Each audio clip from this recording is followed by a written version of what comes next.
290페이지에 헬비디우스라는 스토아 철학자라더라고요. 이분도 나이를 보니까 50세까지 딱 사셨네요.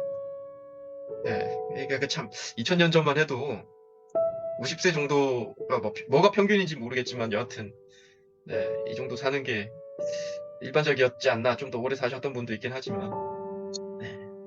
이분은 평민 출신인데 조금 재밌는 게 어린 시절에 이게 좀 괜찮은 가문으로 입양이 되셨더라고요. 네, 그러면서 조금 좋은 교육도 받게 됐고 이렇게 됐다고 하고, 좀 특이한 건 네로를 포함한 5황제를 이렇게 자기가 섬겼다요. 네, 이것도 또 쉬운 일은 아니겠죠. 네. 그리고 네, 291페이지에 뭐 이렇게 친구들이 여가 활동에 시간을 쏟는 동안 헬비디우스는 이런 비범한 재능을 살려 열심히 공부했다라는 이야기가 있어서 도대체 재능이란 뭔가라는 질문을 한번 해보고 싶었어요. 네. 그리고 292페이지에 세네카의 말처럼 운명의 여신은 길을 죽이기도 하지만 행운을 가져다 주기도 한다라는 이 얘기 자체가 이렇게 입양이 되면서 이분이 이제 조금 더 경제적으로 또 풍요해지고 이제 이런 얘기도 또 이야기를 하는 거거든요. 중요한 건 각자가 처한 상황에서 올바르게 대처하는 거다라는, 결국 덕을 말하는 거죠. 도덕을 말하는 거죠. 스파 철학을 배운 헬비디우스는 경제적으로 풍요로워진 상황에서도 검소함을 지켰답니다. 그래서 이런 게 어떻게 보면 철학자들, 우리가 지금 이렇게 칭송하는 철학자들의 본질은 이런 도덕이다라는 걸 다시 한번 또 좀 깨우치고, 네. 그리고 또 292페이지에 이런 얘기가 있죠. 헬비디우스는 젊은 재무관 올부트로니우스를 규탄하고 가난한 사람의 손을 들어주면서 더욱 유명해졌다. 올부트로니우스는 권력을 이용해 가혹하게 세금을 거두어 부를 축축한 인물이었고 헬비디우스는 충분히 설득력 있는 판결을 내렸다. 이런 얘기가 나옵니다. 그러니까 이런 설득력 있는 판결을 내리니까 네로 역시 앞으로 재무관을 뽑을 때 까다롭게 뽑겠다고 이렇게 선언을 했대요. 그래서 제가 순간 이 짧은 문장을 보면서 네로가 정말 폭군 중에 폭군인데 또 옆에서 재무관을 잘 뽑겠다라고 이야기를 하는 거 보니까 참 웃기다라는 생각도 들었고요. 그래서 이런 질문이 떠오르더라고요. 네로의 이런 까다롭게 재무관을 뽑겠다라는 걸 보면서 인간은 타인의 잘못을 확실히 더 잘 보는구나라는 생각이 한번 들었고, 그리고 또 혹시 자신의 잘못도 잘 보지만 자신의 이해관계, 이익을 위해 스스로 모르는 척 하는 게 아닐까라는 또 의문도 한번 들더라고요. 아니, 네로가 이렇게 까다로운 사람인데, 그러니까 폭군인데 또 재무관을 더 잘 뽑겠다는 건 참 무슨 의미일까 이런 생각이 들어서 이런 질문이 한번 떠올랐고요. 여기 또 좀 재밌는 게 있죠. 293페이지. 네. 장인 트라세아가 황제를 제거하려는 음모로 기소가 됐고 트라세아는 사위에게, 이렇게 헬비디우스에게 자살을 도와달라고 부탁했다고 하더라고요. 우리가 저번에 지난주에 배웠던 플라토니우스도 장인이 모반을 꾸몄다고 하죠. 그러면서 이렇게 또 빨리 돌아가셨잖아요. 그래서 이분도, 헬비디우스도 장인이 이렇게 뭔가 음모를 꾸미다가 이렇게 또 됐다는 거 보면서 좀 재밌다. 그 당시에는 이 장인들이 이런 또 행위를 꾸몄구나라는 생각이 좀 들었어요. 네. 그리고 294페이지에 원론과 황제 중 누가 황제의 지출을 통제하는지 의논을 했고 그는 원론의 편을 들다가 궁지에 몰렸다라는 얘기가 나옵니다. 좀 재밌죠? 그 당시에 절대적인 권력이었는데 황제가 이렇게 돈 쓰는 거를 통제하겠다라는 것 자체가 저는 좀 놀랐어요. 요즘 느낌도 좀 들었고 지금 대통령들하고 좀 다를 텐데, 그래서 이런 질문들, 통제받고 싶지 않은 게 우리의 본능이잖아요. 그래서 우리는 성공하고 싶어하고 어디 대표가 되고 싶어 하는 거거든요. 근데 또 한편으로는 통제받고 싶은 마음도 존재하는 게 아닐까라는 생각이 들어요. 그러니까 인간은 자유를 꿈꾸지만 또한 누군가에 의해서 통제를 받고 싶어 한다라는 의견을 한번 냈고, 약간 이런 거죠. 제가 그냥 잠깐 생각했는데 교육이 좀 대표적인 거다 이런 생각이 들어요.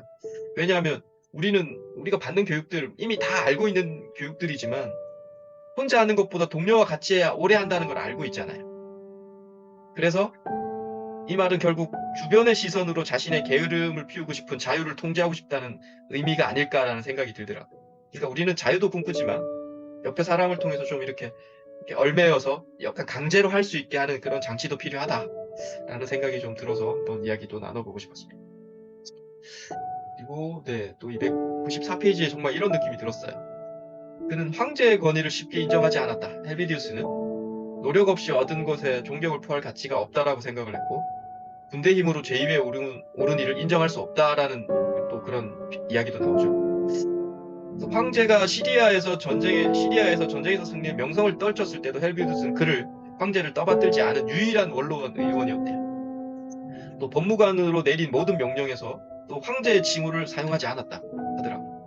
그래서 요 문장 딱 보면서 5문장 약간 헬비우스가 너무 이렇게 좀 옹고집 또라이로 보이기도 했어요. 좀 인정해줄 거는 좀 인정해줘야 되지 않나? 아무리 좀 뭐 자신이 스스로 이렇게 이루어낸 황제의 권위가 아니더라도 그 당시에 이렇게 세습되는 이 황제 제도가 있는데 너무 자신의 기준으로 자신의 마음에 들지 않으면 인정하지 않은 게 아닐까? 뭐 이런 거죠. 자신이 법무관으로서 내린 모든 명령에 황제 징후를 사용하지 않았다는 거는 요즘으로 말하면 상관의 이름으로 되어 있는 문서가 없었다는 거죠. 자기가 한 것처럼 이렇게. 좀 그런 게 좀 그런 느낌도 좀 들었습니다. 그리고 에피텍토스 대화록의 한 장면이 나오는데 295페이지에 에피텍토스가 그러니까 썼던 내용인데 쭉 내용은 295번 빨간색 내용인데 이런 얘기죠. 저는 옳다고 생각하는 걸 말할 것입니다. 라고 헬비디우스 말합니다. 폐하의 임무를 하고 저는 제 임무를 다할 것입니다. 폐하의 임무가 저를 죽이는 거라면 제 임무는 죽는 겁니다. 진짜 좀 폐하의 임무가 저를 추방하는 거라면 제 임무는 담담하게 떠나는 겁니다. 라고 이야기를 합니다. 확실히 좀 다르죠. 네. 너는 악한 일을 하더라도 나는 선한 일을 하겠다. 모든 걸 순리에 맡기겠다. 뭐 이런 느낌도 좀 들었고요. 뭐 여기서 좀 그런 생각도 들었죠. 뭐 이렇게 뭐 당신이 악한 일을 하면 나는 선한 일을 한다. 이게 뭐 악법도 법이다. 소크라테스가 했던 얘기인 거죠. 이거 좀 반론도 될 수 있죠. 악한 일이면 맞서 싸워야 되는 게 아니냐라는 얘기도 또 될 수도 있는 거잖아요. 마지막으로 또 296페이지에 그는 처형되었고 그의 아내는 남편의 삶을 기리는 행사를 열었답니다.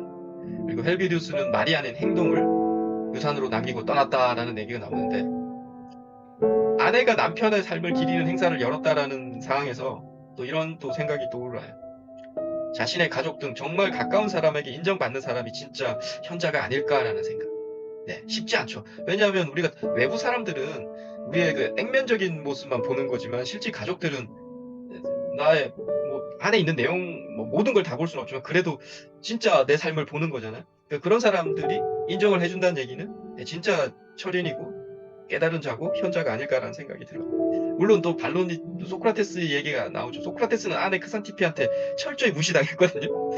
그러니까 이 얘기에 좀 뭐 반론도 될 수 있는데 여하튼 그래도 이렇게 가까운 사람이 그 사람을 이렇게 행사를 열고 삶을 기린다는 거는 정말 제대로 된 삶을 실천했다 이런 생각이 들었습니다. 네, 짧게 정리했고요.